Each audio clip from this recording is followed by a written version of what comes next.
Sotiba, quartier situé au cœur de la capitale malienne. C'est ici que le jeune Adamo exerce son métier de coiffeur.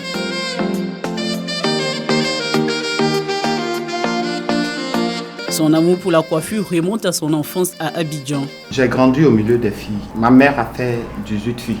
Je suis le seul garçon.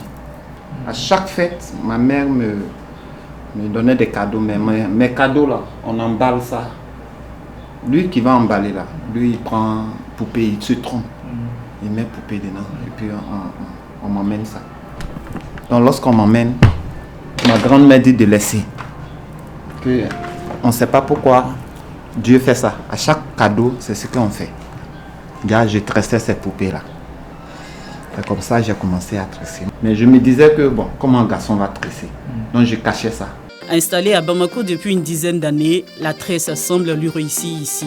Bon, au Mali, une cliente rentre dans ton salon, un paquet de mèches avec la coiffure qu'elle demande.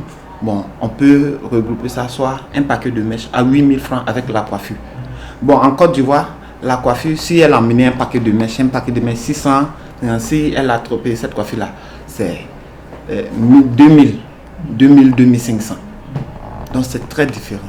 Je prends par exemple gros grain, ce que les Ivoiriens appellent Makoussi. Si l'Ivoirien a trop payé Makoussi, c'est 3 000, 5 000. Au Mali ici, Makoussi, ce que je suis en train de faire par exemple, ça là, avec 2 paquets de mèches, je te fais ça à 15 000 francs. En Côte d'Ivoire, tu ne peux pas faire ça à 15 000 francs. Au Mali, Adamo dispose aujourd'hui de 3 salons de beauté, 2 à Bamako et 1 à Sikasso, une ville du sud du pays. Dans la soirée, nous le retrouvons dans son 2e salon de coiffure où l'attend Rama, une jeune malienne venue se rendre belle. Oui, je l'habite de venir chez Adama. Il fait bien son travail. C'est le week-end, le salon grouille déjà de monde.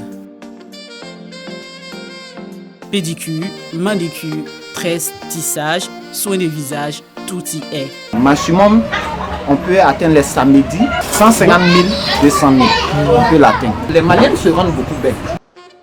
Pour répondre aux attentes de sa clientèle, Adamo est aidé dans sa tâche par 2 jeunes Ivoiriens.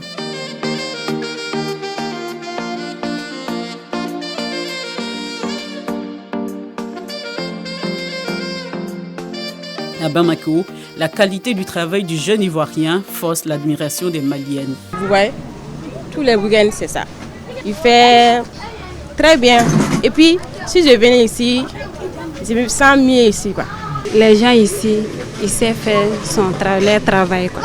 Et j'apprécie leur travail. C'est à cause de ça que je viens ici chaque week-end. Avec ce que l'homme gagne à Bamako, le retour au pays natal, la Côte d'Ivoire, n'est pas à l'ordre du jour. Adamo compte rester encore dans cette capitale malienne qu'il a adoptée.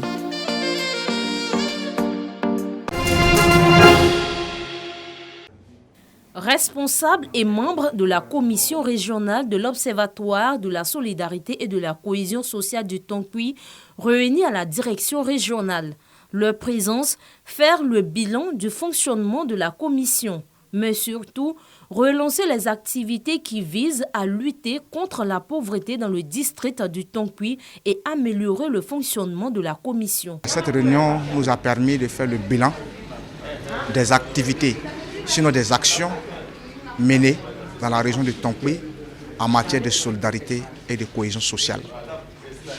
Ça a été vraiment une activité très enrichissante. Les participants ont tenu à exprimer leur gratitude à la commission régionale de l'Observatoire de la solidarité et de la cohésion sociale du Tonkoui, non sans saluer le ministère de tutelle. Nous disons grand merci au ministère de la solidarité pour tout ce que ce ministère a fait pour nous dans la région du Tonkoui. Nous sommes très satisfaits des résultats qu'on a pu produire ensemble grâce aux efforts des uns et des autres. Mais néanmoins, on a des suggestions plus ou moins à faire afin de nous rendre encore plus dynamiques. Il est important que nos moniteurs et monitrices vraiment soient de temps en temps récompensés pour encourager les gens à faire encore des efforts supplémentaires pour que la cohésion sociale puisse véritablement régner au sein de notre région. Cette réunion a bénéficié du soutien du secrétaire général de la préfecture du département de Mans.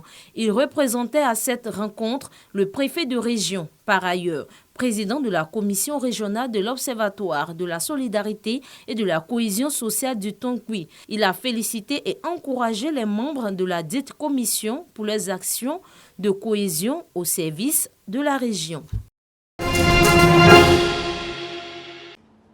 Après avoir souhaité la bienvenue aux nouvelles personnes qui font leur entrée dans le bureau du COCAN, le président Albert François Amichia s'est réjoui de l'arrivée du secteur privé, représenté par le troisième vice-président Ahmed Sissé. Il a également félicité ceux qui, depuis 2017, siègent dans la dite institution et ont été maintenus avant de demander à chacun de mettre du sien pour la réussite du projet commun qu'est l'organisation de la CAN 2023. Il y a déjà un travail qui a été fait et cela doit nous amener à faire beaucoup plus, d'autant plus que le temps, chaque jour qui passe, nous rapproche de l'événement et la pression va monter et chacun de nous devra dans un élément, dans des moments de solidarité mais surtout de complicité réelle, travailler afin que le succès soit à la fin de nos efforts. Abordant l'ordre du jour de la rencontre qui se définit essentiellement par le projet d'adoption des attributions des 13 commissions et après lecture de celle-ci par le directeur exécutif Sila Moumouni et son adjoint Émile Essangoran, l'Assemblée a adopté à l'unanimité les tests. Après ces conseils, le ministre Amichia a levé la séance et rendez-vous a été pris dans quelques semaines pour l'évaluation des différentes commissions. Rappelons que cette séance de travail est la première depuis la dernière rencontre avec le Premier ministre Patrick Hachi le 14 octobre 2021.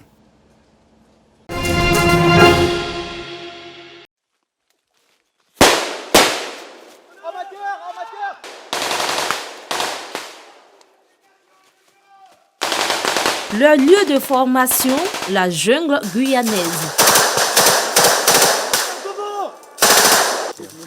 Dans ce cadre hostile, des militaires découvrent leurs limites et apprennent des techniques de combat. En avant, en avant! Allez, en avant! En avant! Demain, si vous êtes projeté en forêt, Nord-Burkina par exemple, ça sera ça. Okay, sauf que vous n'aurez pas un blessé, mais il y aura 3, 4, 5 blessés dans votre groupe. Okay, donc il faut réagir extrêmement rapidement. Les combats en jungle et forêt avaient tendance à s'inscrire dans un passé révolu. Ils reviennent d'actualité, en particulier au Sahel, rendant leur maîtrise de nouveau essentielle. Ce qu'il y a de hautement intensif en forêt, c'est que contrairement aux autres milieux, les contacts, donc les tirs ennemis se font entre 5 et 20 mètres. Ça, c'est extrêmement éprouvant psychologiquement pour les personnels. Et pareil, la position du blessé, c'est pas au chef de groupe. Par rapport à la forêt en France, ça n'a rien à voir.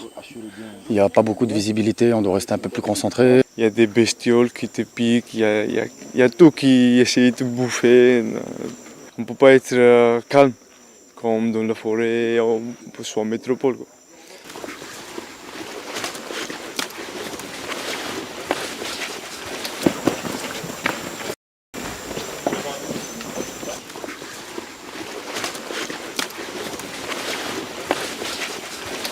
Allez, avancez, ça va.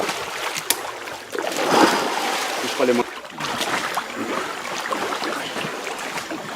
Tout l'environnement immédiat attaque directement les corps, les chairs, les matériaux, tout. C'est-à-dire par un très haut niveau d'humidité, une hygrométrie très importante, et des températures qui sont variables mais quand même assez importantes elles aussi, qui vont mettre en fait le stagiaire dans une situation physiologique d'inconfort, voire de difficulté, et qui vont en fait attaquer en permanence son mental.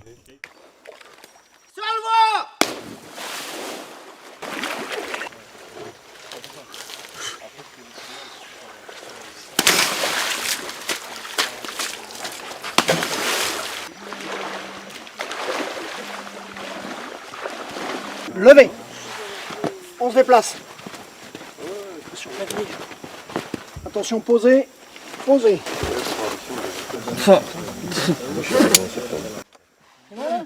Attention pour porter, porter. Ce qu'on redoute le plus aussi, c'est la chauve-souris vampire, parce que son mode d'action, son moment d'action, c'est la nuit, et son mode d'action, c'est de mordre les parties de la peau qu'elle peut mordre. Donc en gros, quand elle vous mord, elle vous injecte un produit anesthésiant qui empêche que vous sentiez qu'elle vous morde. Et après, ça donne suite à une petite hémorragie. Et ce qu'on redoute après la morsure du chauve-souris vampire, c'est notamment la rage.